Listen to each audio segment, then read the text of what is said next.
thème d'aujourd'hui, c'est qui accusera les élus de Dieu? Qui accusera? Qui peut accuser les élus de Dieu?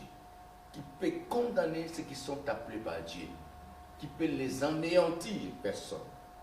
Dieu ne sera jamais d'accord. Car Dieu, c'est quelqu'un qui marche dans ses principes. Et nous devons savoir que l'accusation, c'est quelque chose qui est permanent dans ce monde des hommes. La condamnation, nous avons des personnes en prison aujourd'hui qui sont condamnées parce qu'ils ont commis des délits graves et qui sont aujourd'hui dans des prisons de France. Et ils sont en train de purger leur peine. Et ces hommes et ces femmes qui sont là-bas, ils reconnaissent eux-mêmes qu'ils sont coupables des délits qu'ils ont commis. Et donc, ils acceptent par l'ordonnance du président ou du juge d'aller en prison pour payer le prix de leurs crimes ou de leurs délits. Et de même, il faut savoir qu'accuser quelqu'un, c'est parce qu'il a commis un délit. Ce délit permet à la personne d'être jugée pour être condamnée. Et nous le savons tous ensemble que la condamnation, cela veut dire que la personne qui est condamnée reconnaît aussi qu'il a commis un délit. Il y a aussi des personnes condamnées aujourd'hui dans des prisons de France qui sont des innocents, mais comme toutes les preuves ont été réunies contre eux, malgré qu'eux-mêmes ne savent pas qu'est-ce qu'ils ont fait, aujourd'hui ils purgent leur peine et au bout d'un moment, le tribunal peut reconnaître qu'ils ont fait une bêtise. Ils ont arrêté la personne qui avait commis ces délits-là, frère, et que la personne a purgé sa peine ou bien a payé pendant un temps, pendant qu'il était innocent. Et ces gens-là sont aussi des fois rémunérés ou récompensés par le tribunal parce qu'ils ont fait une erreur. Et donc, vous voyez, l'accusation peut être vraie, peut être aussi faux. Et nous devons savoir que dans la loi, dans la logique de Dieu, dans l'accusation a été faite, a été préparée par Satan pour accuser des hommes que Dieu a créés sur la terre. La Bible nous dit qu'il est l'accusateur de nos frères. Rappelez-vous que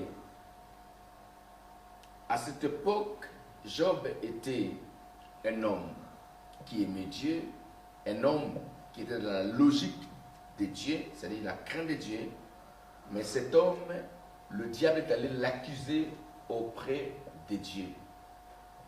Dieu lui a dit, as-tu vu mon serviteur Job? Il dit, oui, mais il est béni, bien sûr, parce que tu lui as béni, tu lui as tout donné, et cet homme te craint parce que tu lui as tout donné. Une fois que tu retires tout ce que tu lui as donné, je pense qu'il va te mépriser et il va te maudire. Vous voyez que l'accusateur, même de nos frères qui sont encore dans le monde, ils sont en ce moment accusés par lui, mais qui ne peut pas les accuser, mais peut les accuser par ce qu'il est en train de faire, de le bloquer captif, et il montre à Dieu que ce peuple lui appartient à lui, pendant que ce peuple appartient à Dieu. Comme a dit l'apôtre Paul des Éphésiens, car nous avons nos frères qui sont encore condamnés par le prince de ce monde, le Dieu de ce monde, qui les a bloqués, qui les a aveuglés. Maintenant, ce que je voulais vous dire, frères et sœurs, Dieu travaille dans les principes, c'est-à-dire Dieu est quelqu'un qui suit ses principes. Exemple, nous avons partagé ici par rapport à l'alliance de Dieu, par rapport au sacrifice. Il y a des sacrifices d'appartenance. L'alliance d'appartenance, c'est quand on parle de l'alliance, c'est que tu es quelqu'un qui va se détacher de quelque chose et s'allier à quelqu'un. Quand nous voyons aujourd'hui des hommes politiques, il peut quitter son groupe politique pour s'attacher à un autre. Vous voyez, il change de groupe politique et s'attache à quelqu'un, à un groupe que lui veut. Donc il fait l'alliance avec ces gens-là et il reste pour servir le droit ou ce qu'ils ont préparé dans cette partie politique. Alors, première chose que nous devons réaliser, que la condamnation existe, l'accusation existe. Maintenant, il faut savoir, l'alliance peut aussi effacer la condamnation et l'accusation. L'alliance que nous avons fait avec Dieu est une alliance éternelle. Il faut que les chrétiens se réveillent. Il y a des chrétiens qui vivent à des remords intérieurs. Il y a des chrétiens qui sont dans la culpabilité permanente de leur vie. Il y a des chrétiens qui ne veulent même pas sourire parce qu'ils pensent qu'ils ne peuvent rien faire dans leur vie. Il y a des chrétiens qui pensent qu'ils sont condamnés dans leur vie, qui ne peuvent pas vivre réellement, même pas exceller leur vie, parce qu'ils pensent que leur nature, leur statut ne sera pas changé parce qu'il n'a pas fait beaucoup d'études, il n'a pas de moyens, il n'a pas de biens que le monde a, et il se sent condamné et il se sent coupable lui-même parce qu'il n'a pas été à la hauteur. C'est ça le danger de l'homme aujourd'hui. La Bible déclare: la foi est une ferme assurance. La démonstration de ce qu'on ne voit pas. C'est quand quelqu'un croit à la chose qu'il croit, il vivra la chose pleinement comme il croit. Il y a croire et croire. Croire dit cela est vrai, il garde la position de cette vérité-là, cela s'accomplira. Quand quelqu'un aime la colère, exemple, vous remarquerez que la colère devient son Dieu parce qu'il croit à la colère. Moins de rien, il se repose sur la colère pour essayer de masquer ce qu'il a. Et donc, la personne, vous verrez tout le temps de sa vie, il ne sera pas équilibré parce qu'il est dans ce monde-là. Il y a des personnes aussi chrétiens, qui se disent chrétiens, mais qui sont dans les sentiments, c'est-à-dire qu'ils vivent par des sentiments humains. Moins de rien, il va aussi automatiquement changer parce qu'il est dans les sentiments. Alléluia. Il y a des personnes qui ne savent pas se poser réellement, ils se positionnent réellement, être fixes parce qu'ils ne font rien. Ils sont ballottés parce qu'ils croient à ça et c'est leur nature. Alléluia. Et quelque part, je peux dire que ce sont des personnes qui ne connaissent pas la vérité de Dieu. Un enfant doit être ferme, être fixé sur un objectif, sur ce que Dieu a préparé pour lui, s'il connaît vraiment Dieu. Quand vous prenez un enfant, vous mettez deux personnes devant lui, si cet enfant appartient à l'une des personnes, et quand vous remarquerez, l'enfant va regarder plus la personne qui connaît plus, c'est son père ou sa mère. Et quand vous le mettez, il viendra vite vers son père. Quand je vais chercher ma fille à l'école, quand elle me voit, automatiquement elle court vers moi. Parce qu'elle est fixée sur son père, c'est que c'est mon père. Or, il y a des pères, même, c'est pour cela que même le Seigneur Jésus avait dit, les royaumes des cieux ressemblent aux enfants. Pourquoi? Ce sont des personnes posées. Un enfant est posé. S'il veut du pain, il te dira du pain, jusqu'à ce que tu donneras du pain. S'il veut du lait, il te donnera du lait. Aujourd'hui, il y a des chrétiens qui ne savent rien. Ils n'ont pas de position nette. Ils sautent, ils sont blancs, rouges, noirs, on ne connaît pas la position. Alléluia. Et dans la vie de telles personnes, ils ne peuvent pas exceller sur le plan spirituel. Ils peuvent avoir le bien de ce monde, bien sûr. Ça, c'est donné. C'est rien pour Dieu. Mais pour la vie spirituelle, ils seront instables. Ils ne peuvent pas exceller parce qu'ils n'ont pas de position. C'est pour ça qu'un enfant de Dieu doit dire oui ou non. C'est-à-dire oui, amen. C'est-à-dire amen ou non. Si on dit amen, on ne peut pas changer amen qu'on a dit aujourd'hui, demain. Alléluia. Parce qu'on a validé la parole de Dieu qui est avec moi. C'est pour cela que j'aimerais que nous puissions développer cet thème très important qui nous permettra maintenant, tous ensemble, de savoir quel est le rôle d'un enfant de Dieu sur la terre et quel est le droit d'un enfant de Dieu sur la terre et quel est le rôle de Dieu par rapport à nous. Quel est ce qu'il est lui-même pour nous, notre Dieu. Il est important, frère. Déjà, il faut savoir, ce thème va nous amener d'abord à l'alliance. Pourquoi? Parce que c'est par l'alliance que nous allons déterminer des clauses de la vie, soit la vie spirituelle et la vie terrestre.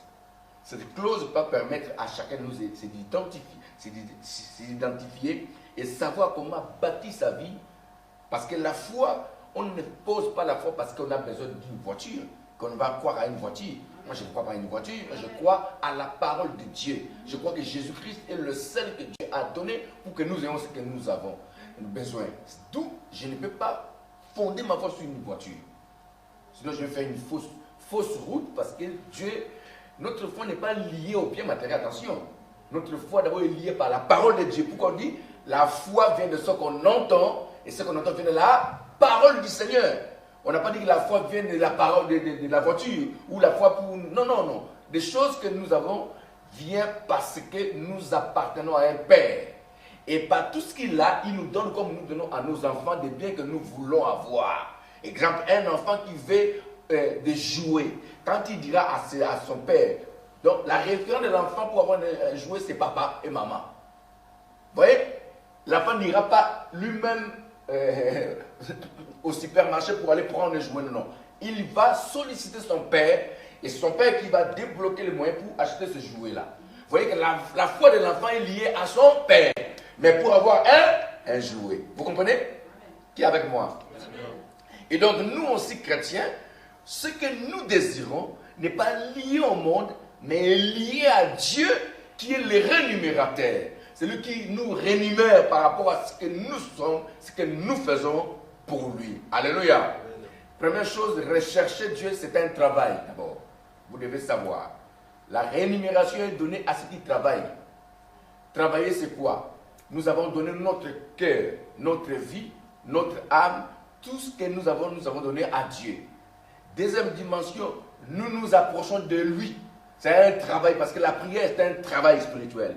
Quand je travaille, je prie Dieu, je donne tout ce que j'ai à Dieu. Exemple, quand nous faisons la prière, on dirait la personne qui bénéficie plus, c'est lui qui fait la prière en direct. Est-ce que vous savez, celui qui est le moteur de la prière, c'est lui qui va plus aussi s'aimer dans le cœur des gens, et tous ceux qui partagent cette prière avec lui, ils peuvent aussi exceller parce que c'est un travail quotidien, un travail spirituel. Et donc, en ce moment, Dieu devient le rémunérateur de ceux qui le recherchent, de ceux qui le prient, ceux qui demandent. Donc, cela nous permet à comprendre ces choses. D'abord, première dimension, c'est d'aller dans l'alliance pour déceler. Nous l'avons déjà partagé, j'ai partagé par rapport à l'alliance, mais nous voulons aller dans une autre forme et une nouvelle dimension de comprendre qu'est-ce que Dieu a mis dans l'alliance, qu'est-ce qu'il a dit par rapport à l'alliance qu'il a fait avec nous. Et vous devez savoir que l'alliance que Dieu a fait a commencé avec Israël. Israël est un peuple, et je dis toujours que Israël est l'horloge de l'Église. C'est-à-dire que quand nous nous référons à Israël, nous connaissons qui nous sommes réellement aussi. Parce que l'alliance que Dieu a fait avec Israël, c'est-à-dire les promesses que Dieu a faites à Abraham, il a fait à Abraham pour Israël, mais cela s'est étendu en nous. Nous venons de la grande Babylone. Nous sommes un peuple qui vient du monde, qu'on appelle païen. Nous sommes libérés de cela par notre Seigneur Jésus-Christ. Et les païens font partie de la même promesse, de la même alliance que Dieu a fait à Israël. Donc Jésus est l'accomplissement de l'alliance propre de Dieu pour que tout peuple soit Israël et nous pouvons aussi jouir de tout le bonheur. Le premier bonheur que nous savons nous-mêmes, c'est la vie éternelle. Israël peut recevoir les biens matériels, mais le temps viendra que tous ces peuples croient maintenant que Jésus est le Sauveur. Maintenant, ils sont obscurcis, leurs yeux sont bandés à cause de nous, parce que nous, on n'avait pas part à un certain moment, quand tout le nom des païens que Dieu a prévu pour être sauvés, quand la porte sera fermée, Dieu va ouvrir les yeux d'Israël. Ce ne sera plus le peuple païen, ce sera Israël qui va comprendre, oh, le Messie était venu et il va revenir. Ils vont croire pour qu'ensemble, la Bible déclare, ils descendent dans la montagne des Oliviers pour prendre Israël. Qui? Jésus, pas Dieu, Jésus lui-même, le Sauveur. Dieu est le Père, Jésus descendra comme Sauveur pour prendre Israël avec l'Église. Et d'où nous savons que quand nous partageons la parole de Dieu, première dimension, ça va d'abord commencer par l'alliance. Et nous avons dit ici que l'alliance est très importante. Il faut savoir faire l'alliance et respecter l'alliance. Et dans l'alliance, il y a beaucoup de clauses. De la protection, de la bénédiction. Oui, il y a des clauses là-dedans. Des clauses aussi des non-touchés. C'est-à-dire qu'on ne peut pas toucher à quelqu'un qui a fait l'alliance avec Dieu. C'est qu'il y a de l'alliance et alliance. Il y a des personnes, c'est même par leurs paroles, quand ils parlent, Dieu se souvient de l'alliance qu'il a fait avec eux par la promesse. Exemple, il y a des personnes qu'on ne touche pas. Exemple, je vous donne un exemple pour que je puisse, on rentre par là. Le peuple juif aujourd'hui, c'est un peuple qu'on ne peut pas toucher. Première réaction de quand tu es un juif, tout le monde se lève. Cela ne vient pas des hommes, vient de Dieu. On ne peut pas toucher à ce peuple. Ce sont des personnes que Dieu a libéré une parole que tu ne peux pas changer cette parole-là. Parce qu'ils ont fait l'alliance éternelle. Il y a des gens, des chrétiens qui sont aujourd'hui malheureux parce qu'ils ne savent pas. Ils ne rentrent pas vraiment dans la profondeur de la connaissance pour comprendre qui ils sont devenus réellement. Qui est avec moi?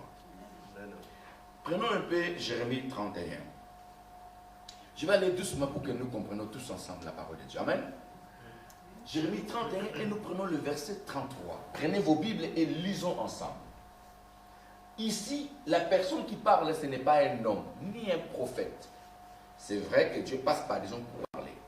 Mais ici, c'est la parole révélée de Dieu lui-même qui fait l'alliance, qui proclame l'alliance qu'il fera. Il dit, mais voici l'alliance que je ferai avec la maison d'Israël. Après ce jour-là, dit l'Éternel, je mettrai ma loi au-dedans d'eux. Première dimension, la loi. C'est-à-dire quelqu'un qui reçoit l'ordre de comprendre la loi de Dieu, les principes de Dieu. J'écrirai dans leur cœur. Il faut savoir, deuxième dimension, la loi qui était mise n'est pas une loi qu'on a déposée, qu'on a écrit déjà, qu'on a écrit dans le cœur. Et nous savons que le cœur est une maison spirituelle, que Dieu visite. Et c'est dans le cœur que l'homme parle le plus. Si vous allez, vous pouvez comprendre que vos cœurs sont des livres que vous lisez tous les jours. Vous pouvez penser, réfléchir et parler sans que personne sache que vous avez parlé. N'est-ce pas? Donc le cœur est un livre, une maison, un livre écrit par Dieu lui-même. Et il y a des choses aussi que vous-même, vous avez écrit dans vos cœurs pendant que c'est Dieu qui doit écrire. Il y a des hommes qui ont écrit aussi leurs pages charnelles à l'intérieur par leur passé. Et jusqu'aujourd'hui, ils n'ont pas effacé ce livre-là. Donc, ils n'ont pas permis à Dieu de prendre le cœur tout en entier. Ils ont permis une partie et Dieu ne peut pas partager la gloire avec quelqu'un. Donc, Dieu ne rentre pas directement. Il demande tout jusqu'aujourd'hui de me laisser entrer parce que je veux faire un travail. C'est pour ça qu'on parle de l'homme de se repentir. Pourquoi? C'est de changer de direction. Quand on parle de la repentance, pas se dire, non, c'est changer de direction. C'est laisser Dieu faire le travail malgré les choses que tu traverses, laisse Dieu. Pourquoi je vous explique ça? Pour que vous compreniez. J'aimerais que les peuples de la persévérance doivent comprendre en détail qui sont réellement devenus, qui est leur Père et quel est le principe qui les lie avec Dieu. Pourquoi? Pour qu'il n'y ait pas aussi, comme on appelle, qu'on soit emporté de tout vent des situations, des doctrines. Il faut connaître d'abord toi-même que tu es un livre écrit. Une loi a été écrite dans ton cœur. Amen. J'écrirai dans leur cœur et je serai leur Dieu. Première alliance que Dieu fait, il dépose la parole, il écrit l'alliance, il écrit la parole dans le cœur et au moment qu'il écrit, nous sommes liés. On fait la fusion avec Dieu. Donc notre nature automatiquement va être changée par cette alliance que Dieu. Qu'est-ce qu'il dit? Verset suivant. Celui-ci n'enseignera plus son prochain, ni celui-là son frère, en disant connaissez l'Éternel. Car tous me connaîtront, depuis le plus petit jusqu'au plus grand, dit l'Éternel, car je pardonnerai leur iniquité et je ne me souviendrai plus de leurs péchés. Soulignez ça dans votre Bible. Vous culpabilisez trop. Quand vous avez commis un péché, quand on vous rappelle même de vos anciens péchés, vous êtes malade. C'est comme si vous oubliez l'alliance. Le péché que tu as fait hier, que tu as demandé pardon à Dieu, Dieu ne se rappelle plus de cela. Cela fait partie de l'alliance. Mais ça nous arrive à un moment donné, commettre quelque chose, se repentir et aussi se culpabiliser. Et se laisser entraîner par des pensées tout le temps négatives. C'est quand tu as un besoin, un problème que cela n'est pas accompli, tu te réfères toujours au péché. C'est comme ça que les chrétiens sont. Au lieu de se référer à Dieu, ils se réfèrent au péché. C'est comme si le péché devient un Dieu d'alliance. Et donc, tu ne peux pas accéder à une bénédiction ou à un bonheur parce qu'à chaque fois que tu vas faire quelque chose qui ne marche pas, tu dis peut-être que je suis dans le péché. Et tu vas aligner tous tes péchés anciens, tu vas les mettre devant Dieu, peut-être c'est ça où je me suis mal repenti. Tu vois, il y a des questions. Mais est-ce que j'avais pas bien demandé pardon? Et nous-mêmes, des pasteurs aussi, est-ce que ma soeur, est-ce que tu n'avais pas confessé bien? Parce que vous nous poussez aussi à penser ça. Est-ce que tu avais bien confessé? Est-ce que tu avais réfléchi? Est-ce que tu allais dire dans quelle forme tu l'avais dit? C'est vraiment grave ce que nous faisons des fois. C'est grave et ce que le chrétien peut quelqu'un qui n'est pas stabilisé parce qu'il ne croit pas vraiment. Mais voilà, aujourd'hui, Dieu nous parle. Je pardonnerai leur iniquité et je ne me souviendrai plus de leurs péchés. Ainsi parle l'Éternel, qui a fait le soleil pour éclairer le jour, qui a dessiné la lune et les étoiles, a éclairé la nuit, qui soulève la mer et fait mugir ce flot, lui dont le nom est l'Éternel des armées. Donc c'est quelque chose d'éternel. Alors par cette alliance-là, nous pouvons maintenant déceler des clauses de la condamnation et du jugement. Si Dieu lui-même ne se souvient plus de tes péchés que tu as demandé déjà pardon, comment tu peux croire à un homme qui te rappelle de tes fautes, de tes péchés? Pendant que toi, tu as déjà demandé pardon à Dieu, pendant que tu as déjà demandé à Dieu de te pardonner de cet acte que tu as commis, qui n'était pas agréable à ses yeux, et que tu as continué à marcher avec Dieu, et pendant ce temps-là, un homme vient te rappeler de ce que tu avais fait, et tu retournes même dans ce péché-là pour dire, ah oui, j'ai commis un péché, c'est fini. C'est comme ça que l'homme est. À ce moment-là, tu oublies les clauses de l'alliance. Je ne me souviendrai plus, je pardonnerai leurs péchés, je ne me suis... et il sera mon peuple, j'écrirai ma parole dans leur cœur. Alors, dans cette logique et dans cette loi spirituelle, pour nous, on ne pouvait pas accéder à cela parce que cela était pour Israël. Ça, c'est que Dieu l'alliance que je ferai avec Israël. Mais comme nous sommes des païens, parce que nous ne sommes pas Israël, nous sommes Israël, nous pouvons dire que nous sommes un peuple spirituel. C'est un peuple aussi charnel, c'est un peuple qui est aujourd'hui dans la chair. Et donc l'iniquité de ce peuple est pardonnée par Dieu. Parce qu'ils n'ont pas encore accepté Christ Jésus comme Seigneur et Sauveur. Je partage avec vous ici, Christ Jésus est rentré dans les sanctuaires qui n'est pas fait dans le main d'homme, mais qui est fait par Dieu lui-même et dans le lieu très saint que personne ne pouvait entrer. Ni les souverains des sacrificateurs à l'époque ne pouvaient pas entrer comme Jésus est entré. Nous ne parlons pas de cela là. Nous sommes encore plus excellents. Oh mon Dieu.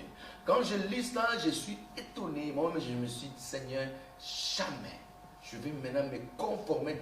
Pourquoi? La condamnation est liée à deux choses. Soit tu commets vraiment le péché et que tu persévères dans ce péché-là sans se retenir.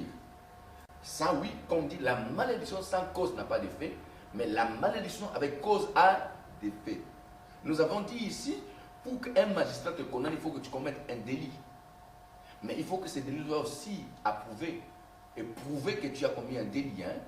C'est pour cela que pour ne pas être accusé, il faut faire le bien.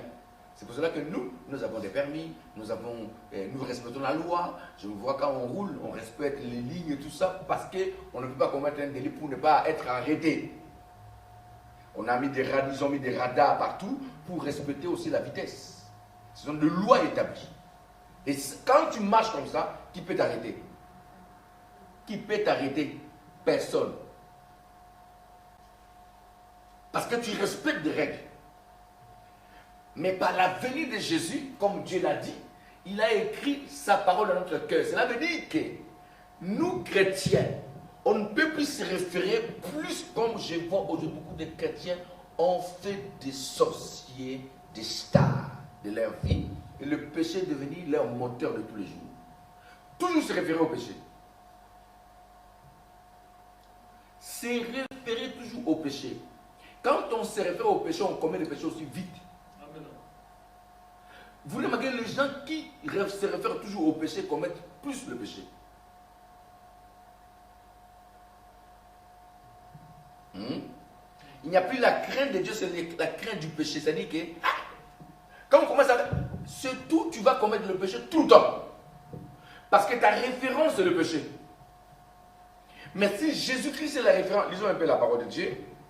Je vais vous amener quelque part. Dieu veut nous enseigner ce soir. Alléluia. Amen. Lisons un peu le livre des Hébreux chapitre 4. À partir du verset 14.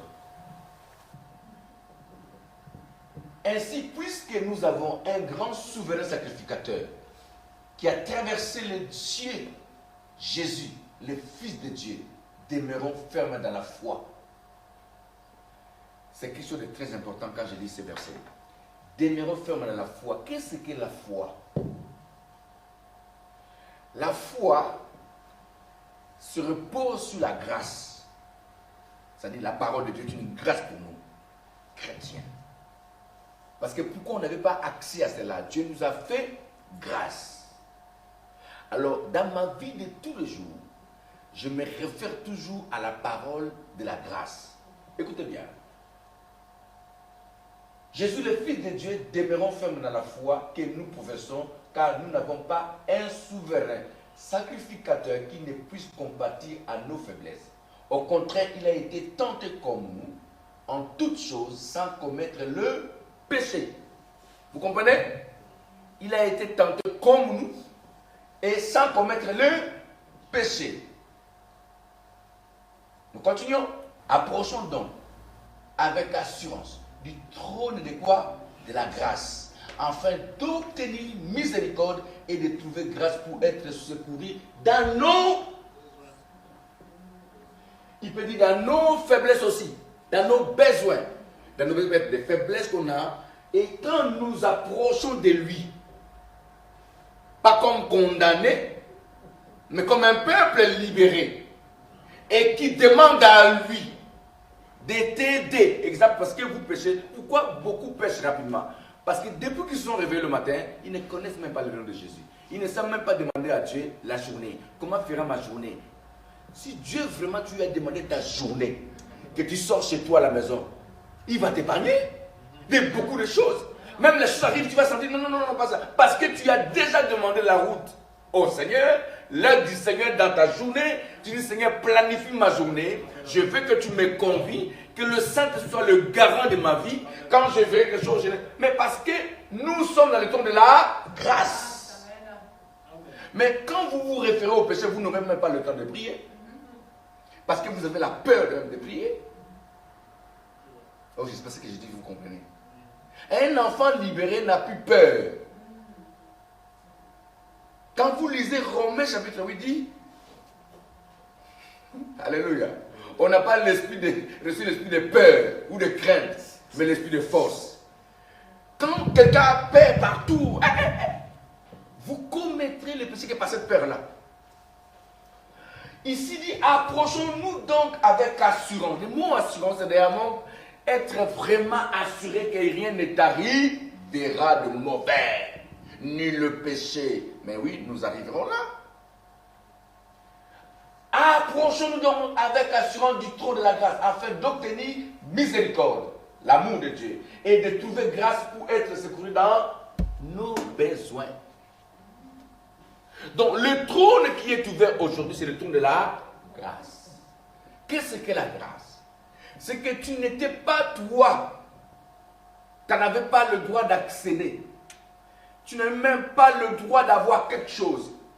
Ni rentrer dans l'alliance de Dieu. Mais par la miséricorde de Dieu, Dieu va donner Jésus-Christ comme un sacrifice pour que tu obtiennes maintenant la grâce d'entrer dans l'alliance de Dieu. C'est qu'on ne tient plus compte de ce que tu avais fait. On ne tient plus compte de ta vie passée. Mais on regarde l'alliance qui est comme le garant de ta destinée. Seigneur Dieu. L'alliance est le garant de ta destinée. Alors quand on commence à livrer à ce niveau-là, on est ouvert à Dieu. Qui est avec moi? Quand on commence à arriver à ce niveau-là, on commence à être ouvert à Dieu. On dit, oh Seigneur, je t'aime parce que je sais que tu m'ouvriras que des portes. C'est-à-dire que tu es rassuré par Dieu. C'est que quand tu t'approches de lui, tu dis, Père, je sais que tu feras pour moi. Je sais que tu m'aimes. Et tu vas aussi l'aimer. Vous savez, quand on aime quelqu'un, Quand on aime quelqu'un, on ne voit plus les défauts de la personne, ni les erreurs de la personne. Quand on aime quelqu'un, on voit la personne parfaite. Et Dieu nous aime comme ça. Quand Dieu nous aime, il nous voit parfait. Il ne nous voit pas avec des péchés, tout ça, comme on est mauvais, on est sale.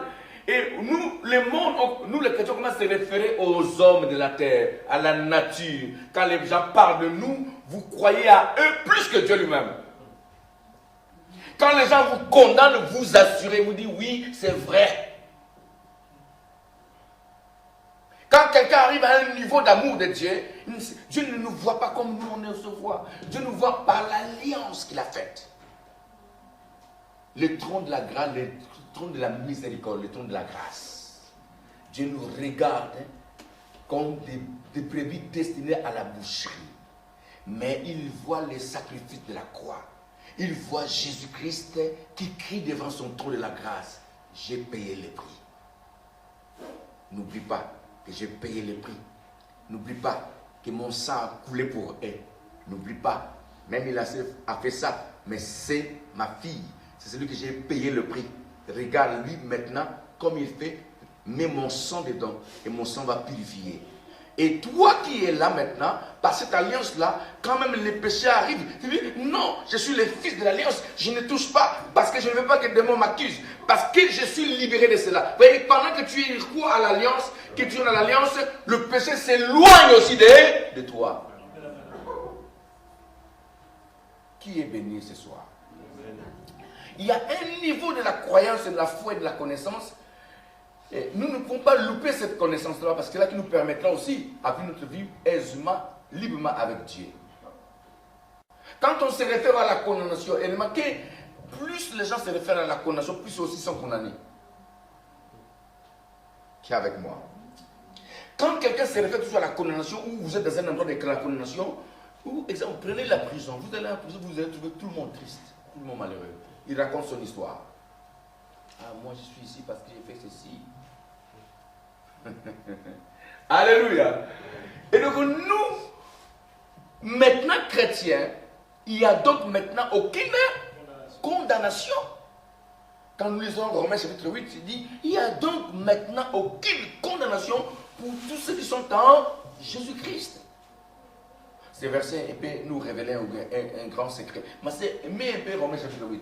Ce verset-là peut nous apporter une grande lumière pour que chacun puisse se positionner. Tu ne peux pas être malheureux dans ta vie.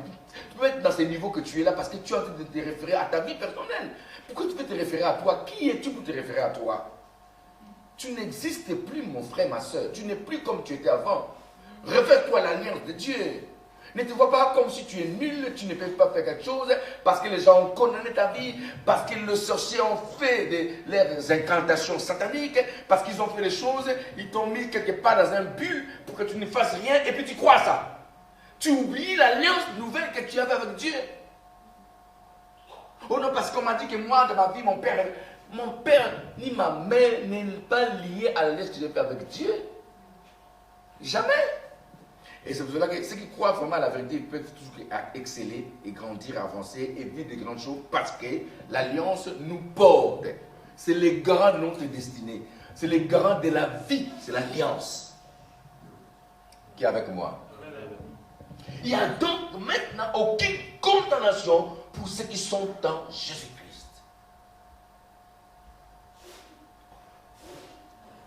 C'est moi qui le dis ou bien je... Attendez, est-ce que c'est vraiment le français qu'on lit ou quoi? Je ne sais pas. Il y a donc maintenant, pas demain, pas hier, maintenant, donc maintenant dans ta vie, de ce que tu traverses, aucune condamnation. Parce que tu es uni à Christ par l'alliance qu'il a fait avec Dieu. L'alliance que Christ a fait avec Dieu est une alliance éternelle. Et il a traversé ce tabernacle pour que moi j'ai la vie que je n'avais pas avant. Et donc il n'y a maintenant aucune condamnation. Pas parce que moi je l'ai dit, parce que l'alliance ne permettra pas la condamnation. Parce que Jésus-Christ a payé le prix de la condamnation. Jésus nous a libérés de la malédiction, de la condamnation et de tout ceci. Et il nous a donné sa vie. Mais le problème est que nous ne voulons pas accéder à cette vie-là. Nous restons dans la condamnation. Et vous-même, nous-mêmes, entre nous, il y a la condamnation, des jugements, des choses bizarres. Là, on a en train de créer des bêtises pendant que l'alliance nous a libérés de la condamnation. damnation. C'est pour ça que même l'apôtre Paul dit, ne jugez point pour que vous ne soyez pas jugés.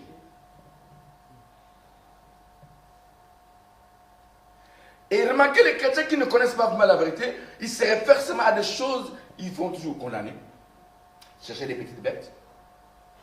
Ils vont toujours chercher des anomalies dans la vie de chacun d'entre nous.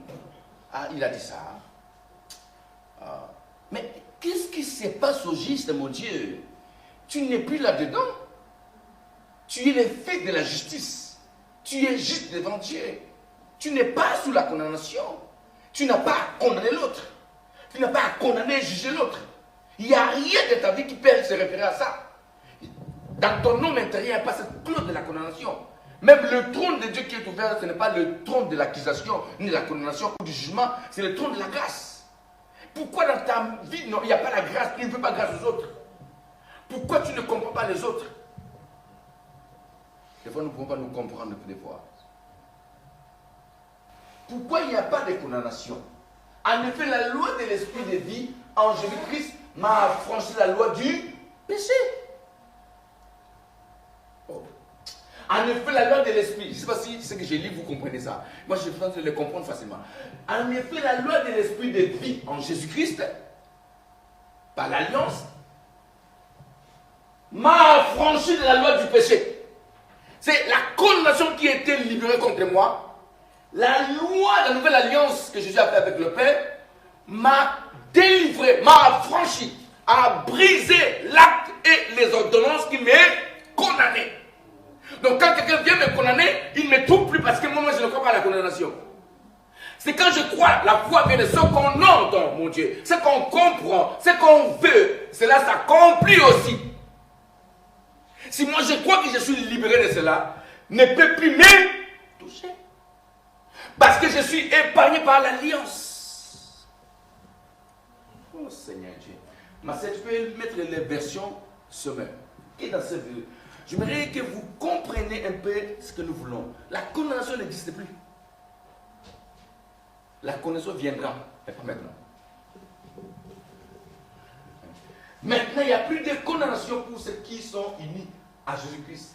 Car la loi de l'Esprit qui nous donne de la vie, dans l'union avec Jésus-Christ, t'a libéré de la loi du péché et de la mort. Donc on ne peut plus se référer à ça.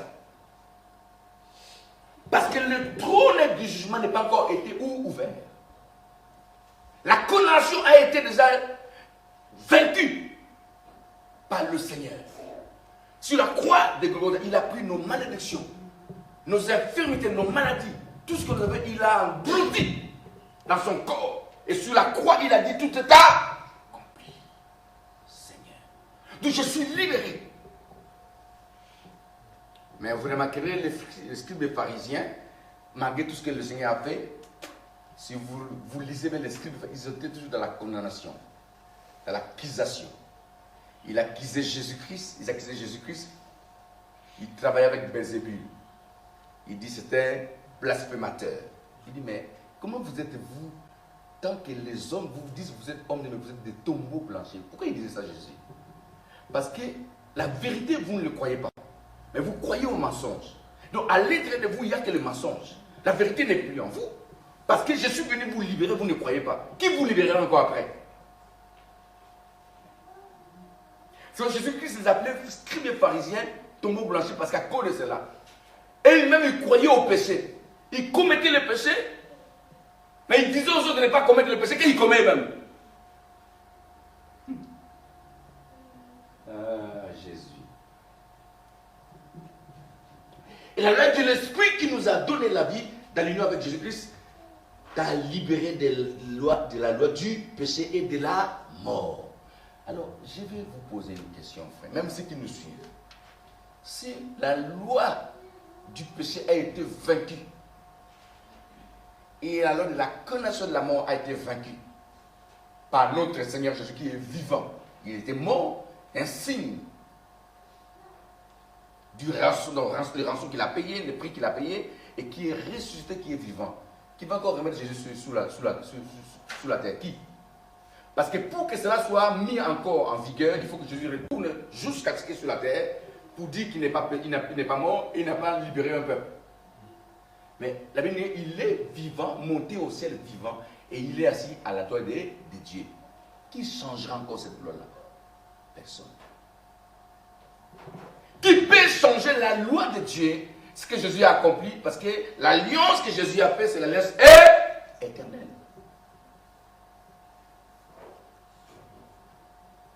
Alors dit, je ne suis pas condamné. Et je ne serai pas condamné. Et je n'accuserai personne parce que je ne suis pas accusé. C'est pour cela que quand nous sommes, je dis bien, comme nous sommes ici, il faut qu'il y ait la prière de la miséricorde, la grâce, les uns les autres. Priez pour ton frère qui ne connaît pas la vérité. Priez pour lui, priez pour la personne qui a été endurcie. Priez pour eux. Prions les uns et les autres. Ici, c'est une maison, c'est une famille spirituelle. Peu importe le comportement et tout ça, on doit différencier la vie de chacun, la foi de chacun de nous par rapport à sa vie personnelle ici, par rapport à ce qu'il produit. Mais nous devons aussi être animés par la miséricorde de Dieu, l'amour de Dieu, pour essayer d'épauler de telles personnes, pour les aider dans leur marche avec le Seigneur. Nous devons nous être animés de cet esprit d'amour. Pas parce qu'on donne des millions à quelqu'un, mais de prier d'abord pour que le Seigneur libère le cœur d'un homme bloqué à l'intérieur. La loi du péché a été vaincue et de la mort a été vaincue. Maintenant, qui accusera les élus de Dieu? Personne. Qui? Je ne vois pas comment un frère peut être accusé d'un crime qu'il n'a pas commis. Le crime qui a été fait, qu'on avait commis, ce crime a été porté par un grand Dieu et qui est allé sur la croix pour payer le prix. Pourquoi on me demande encore moi de payer le même prix? Pourquoi on me demande à moi encore de payer le prix pendant que lui, il a déjà payé le prix? C'est l'injustice.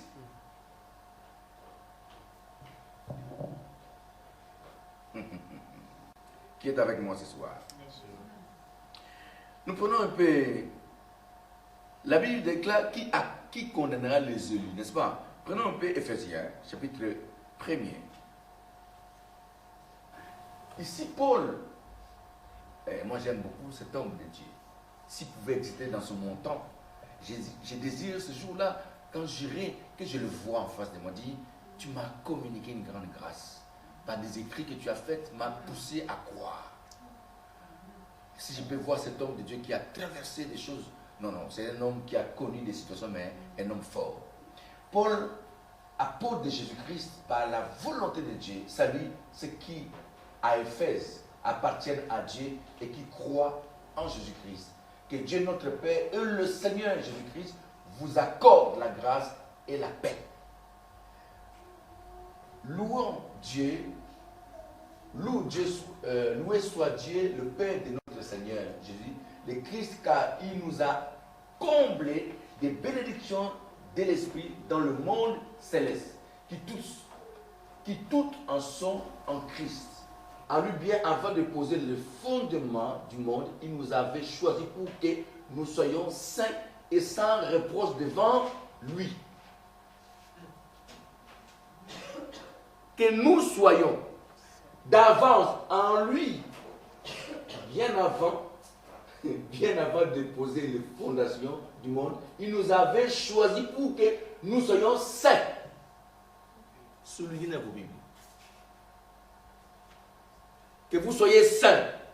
Si tu ne te crois pas saint en Jésus-Christ, tu as un problème. Sans reproche devant lui. Puisqu'il nous a aimés, il nous a destinés d'avance à être ses enfants qui voulaient. Non, la parole de Dieu est forte. Je me glorifie dans cela.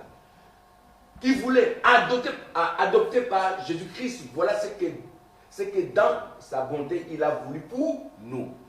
Nous voyons ces clauses d'Éphésiens montrent que nous sommes un peuple élu avant la fondation du monde. Ma soeur, mets-moi encore la version Louis II pour que nous puissions comprendre un peu la pensée de Dieu. Nous allons lire toutes les versions. Verset 4. En lui, Dieu nous a élus avant la fondation du monde. Qui est les élus? Dieu nous a élus avant la fondation. Donc, tu n'es pas été élu maintenant. Donc, chacun d'entre nous ici est assis là, pas parce qu'il est assis, mais parce qu'il a été lui-même élu avant la fondation du monde. Et dans cette logique de Dieu, comme il nous a élus avant la fondation du monde, pour que nous soyons saints et irrépréhensibles devant lui. Comme je disais, ayant prédestiné dans son amour à être ses enfants d'adoption. Ce que j'ai dit, la prédestination est quelque chose de très important. Donc j'ai été prédestiné. Même tout ce que j'ai connu dans ma vie, mais c'est là, la prédestination m'a protégé. Donc tu es élu de Dieu, tu ne mourras pas sans que ce que Dieu a mis en toi soit manifeste. Donc la mort ne peut pas venir sans que tu n'aies accompli ce qui était prévu pour toi dans ta vie. Ce qu'on appelle la prédestination dans son amour, à être ses enfants de Dieu par Jésus-Christ, selon le bon plaisir de sa volonté.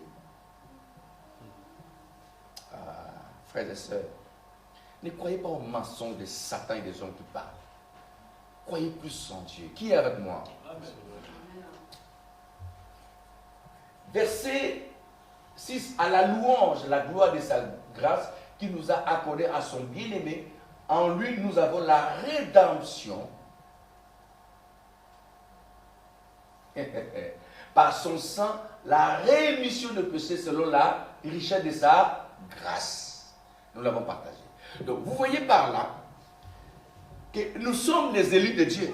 Maintenant, qui peut t'accuser? La maladie a voulu, la mort a voulu condamner, mais Dieu a dit, mais non, je ne peux rien faire. Parce que je l'ai déjà prévu dans ma vie pour qu'il soit porteur d'une bonne nouvelle. Je l'ai prévu dans ma vie pour qu'il puisse gagner des âmes. Je l'ai prévu dans ma vie pour qu'il puisse impacter des personnes. Donc tu ne peux pas faire ça parce que cette clause a été déjà détruite par l'alliance que j'ai faite avec mon fils. Donc tu ne peux rien faire. Je ne peux non plus rien faire parce que je suis derrière ma parole. C'est comme ça que moi je vis avec Dieu. Dieu dit toujours, souviens-toi ce que tu as dit toi-même. Rappelle Dieu de ce qu'il a dit. Et conforme-toi à ce que Dieu t'a dit à toi de faire. Et tu vas faire l'alliance avec Dieu. Qui est avec moi? Et nous voyons par là, frères et sœurs, que nous sommes les élus de Dieu. Dis à ta sœur, je suis un élu. Je suis un élu de Dieu. Bon, on peut prendre les élus aujourd'hui, quand vous prenez le président, qu'est-ce qu'il a dit? Les gens ont déclaré qu'ils démissionnent, disent maintenant j'irai jusqu'à la fin de mon mandat. Peu importe ce que vous pouvez dire, j'ai reçu le droit de rester là président pendant 5 ans. Vous pouvez dire ce que vous voulez, mais je resterai jusqu'à la fin de mon. Il a droit ou non? Si. La Constitution française le permet ça. Un président ne peut pas démissionner parce qu'on lui a démissionné. Il y a beaucoup de quelqu'un qui démissionnent. La vie de prière n'est pas à constance parce qu'il travaille des périodes, parce qu'il n'a pas trouvé ce qu'il voulait, il démissionne, parce qu'il n'a pas été d'accord avec l'autre, il démissionne. Les chrétiens sont comme ça, ils démissionnent dans tout pendant qu'ils n'ont pas besoin de démissionner. Les mandats que nous avons reçus de Dieu, ce n'est pas un mandat où on va démissionner. Alléluia. Alors, et nous devons arriver à ce niveau, savoir que si nous sommes des élus, parce que nous sommes conformément à l'alliance que Jésus a fait avec Dieu, cette alliance est éternelle, donc ma vie ne sera jamais dérangée par quelqu'un si moi-même je ne permets pas ça. Parce que Dieu ne permettra pas. Il faut savoir qu'il y a des choses qui vous arrivent parce que vous permettez vous-même cela. Jésus a dit, tout ce que vous permettrez sur la terre sera permis au ciel. C'est une lourde responsabilité que nous avons reçue. C'est aussi la considération de Dieu envers nous. Il nous donne une libre liberté de savoir vivre sa vie pleinement, savoir engager sa vie dans les chemins de la destinée meilleure ou de la destinée médiocre. Donc si la médiocrité vient dans ta vie parce que tu permets cela toi-même, par ta façon de croire, et de vivre, tu vas vivre de ces choses-là. Cela n'est pas lié, oh c'est Satan, les sorciers, non, est lié à toi-même. Pourquoi, frères et sœurs, je vous parle avec mon cœur. La foi est une ferme assurance et la démonstration. Il y a des périodes dans la vie d'un enfant de Dieu. Il y a des périodes sombres. Cela fait partie de la construction de l'avenir. Il y a le désert qui peut être un moment sombre de sa vie, un moment difficile, un moment qu'on ne peut pas comprendre. Cela dit, il prépare une bonne destinée et une bénédiction qui viendra par la suite. Donc dans ce moment-là, un moment d'engagement, un moment où un enfant peut s'engager de la prière, s'engager à se conformer à la parole de Dieu pour vivre pleinement sa vie pleinement avec Dieu. Et dans ces moments de désert, beaucoup de personnes s'affaiblissent parce qu'ils vont se référer à la chair. Ils vont se référer, et c'est toi-même qui s'engage dans ce chemin-là. Pas Dieu, ni les sorciers, ni les magiciens, ni les... Non, c'est toi-même parce que tu es mis à part. Alléluia. Oh, je suis en train de parler des choses très fortes. Je ne sais pas si vous comprenez. Tu es mis à part. C'est qu'il n'y a donc maintenant aucune condamnation ni malédiction sur nous. Il faut écarter cette hypothèse-là que je suis maudit, je suis bloqué, j'ai un blocage. C'est quelqu'un qui fait du monde qu'on peut parler de blocage. C'est quelqu'un qui vient d'arriver à l'église, qui dit il vient être un païen, qui ne connaît pas Jésus, qu'on parle de lui. J'ai un problème de blocage parce qu'il t'a façon de vivre. Mais comment un chrétien peut savoir, peut comprendre, peut accepter qu'il est bloqué? Si c'est conforme à la parole de Dieu. Alléluia. Il n'y a pas de blocage. Tout cela se repose sur la foi. Sur l'intérieur de l'homme. Quand on commence à croire à ce que, et plus je le dis bien, quand on croit à certaines choses dans le cœur, ça reste. Donc il est important, frères et sœurs, que nous arrivons à ce niveau-là. En lui, nous avons la rédemption, le rachat. On a été racheté. Et la rémission, c'est le pardon du péché oublié. Les rachats qui se lie à l'alliance que Dieu a fait avec Jésus et qui nous a rachetés par son sang précieux, comme nous disons le sang qui coûte, qui peut encore... Attendez, comment Dieu peut renier ce que Jésus a fait? Non, impossible. Alors moi, Josué, je commencerai à me référer à ce que le Seigneur a fait. Même quand j'ai trébuché, je dis Seigneur, dans ce moment, aide-moi. Je sors le matin avant de me réveiller. Oh Seigneur, merci pour cette nuit. Tu m'as gardé. Mais comme tu m'as gardé, Seigneur, je sais que tu as planifié ma journée. Je te remets ma journée. Cher Saint-Esprit, conduis-moi. Que mes yeux se loignent de tout ce qui est corrompu, tout ce qui est mauvais, tout ce qui est sale. Enlève-moi. Quand tu me verras faire, épargne-moi. Le sang de Jésus, quel est le rôle? Me protège, me lave. Non, nous sommes précieux. Vous savez, aux yeux de Dieu, Dieu nous voit autrement. Quand je marche et que les gens me condamnent, je suis libéré. Je marche mon chemin, je monte. C'est quand les gens commencent à parler de toi mal, tu montes plus aussi. Sans le savoir que ce n'est pas parce que toi tu montes, Dieu veut te voir. Parce qu'il n'est pas. Pour Dieu, cette clause de la condamnation n'existe pas. Personne qui accusera les élus, personne. Quand le monde t'accuse, Dieu t'élève.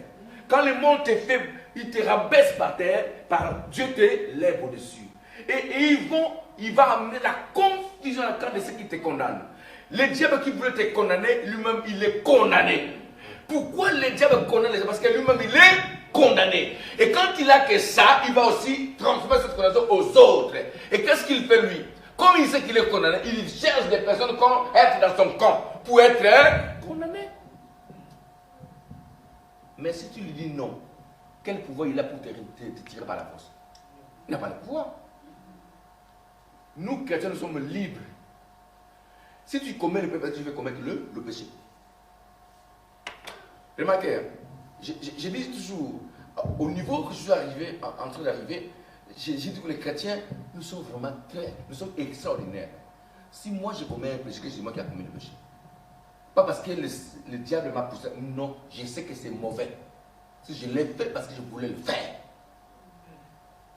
N'est-ce pas? Et quand tu te mets en colère, tu ne sais pas que tu te mets en colère. Il faut que tu dises, tu te mets en colère. Non, tu sais que tu viens de te mettre en colère. Tu n'es pas amnésique car tu dis que non, je sais pas. Tu sais que c'est mauvais. Quand tu mens, frère, quand tu as menti, à l'intérieur de toi, tu sens quoi? Tu sens que tu viens de mentir, n'est-ce pas? Et voilà. Donc tu sais que tu as menti. Il n'y a personne qui t'incite dans le mensonge. Quand tu veux commettre quelque chose de mauvais, tu le fais parce que tu veux le faire. Et si tu refus, qui va te prendre par la force? Personne. Donc l'homme spirituel est libre.